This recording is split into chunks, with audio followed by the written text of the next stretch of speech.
बिस्मिल्लाहिर्रहमानिर्रहीम। ये हमारे इलाके का बारिश के मौसम में नहायत ही खूबसूरत मंज़र है। आप भी इससे लुत्फ़अंदोज़ हो सकते हैं और बिलख़ुसूस जब बारिश हो रही हो तो बारिश की दुआ ज़रूर पढ़ लेनी चाहिए।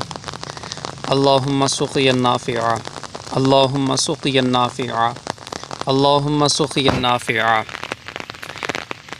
ये बहुत ज़्यादा बारिश हुई है जिसकी वजह से प्लाट्स वगैरह में पानी खड़ा हो गया है।